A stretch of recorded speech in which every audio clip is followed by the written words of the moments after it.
সামনে থানার সামনে বাস স্ট্যান্ডে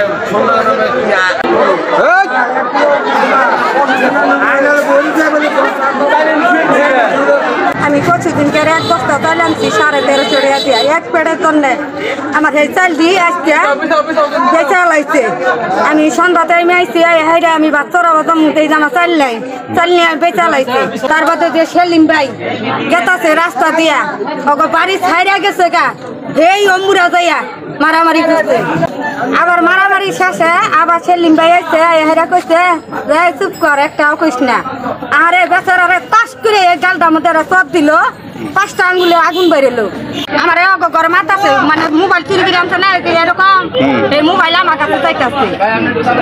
আমার সুইটা গাও দিচ্ছে, গাও দিলে আর লাগছি এই যে গলা মালা ছিঁড়া লাইছে আর এই যে কানে গনা ছিঁড়ে মনে মনে সারা গেছি সারা দেখার পরে মনে মনে কি একটা হাতে নিচ্ছে এটাতে মনে গাওয়াইতেছে পরে আবার নিচ্ছে নোয়া নিচ্ছে ওর তখন গাওয়াইতেছে পিঠ দিয়ে তখন গান ধরছে ধরা আবার কি করছে এই যে আমাকে মনে মনে যে কাম রেয়া এই যে কাম রে মনে মনে আর দিচ্ছে কয়েকটা তার এই অবস্থা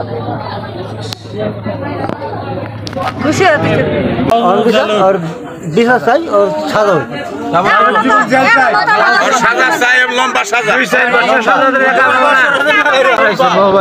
এর আগে কি বিষয় গেছে এই ধরনের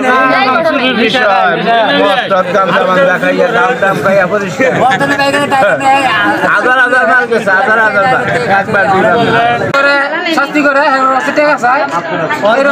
কি অস্ত্র আছে স্যার এই পরিমাণ অস্ত্র বানাই নিয়েছে সাইকেলের গিয়ার দিয়া এই বানাই নিয়েছে ওরা ওটা দিয়ে আতুনে খাই থাকে রাস্তাঘাটে এইভাবে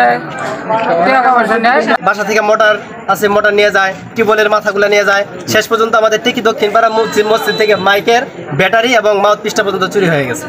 এরকম চলতে আছে একের পর এক অপরাধ। কেউ কিছু বললে এর কোনো বিধি ব্যবস্থা নেওয়া হয়। আর বাড়িতে কি আছে বলে এরকম এগুলা দিয়ে যে আজকেও একজনকে এই গলার মধ্যে একটা কূপ দেওয়া হয়েছে, হাঁটুর মধ্যে রক্ত পড়তেছে, পরে হসপিটালে পাঠানো হয়েছে।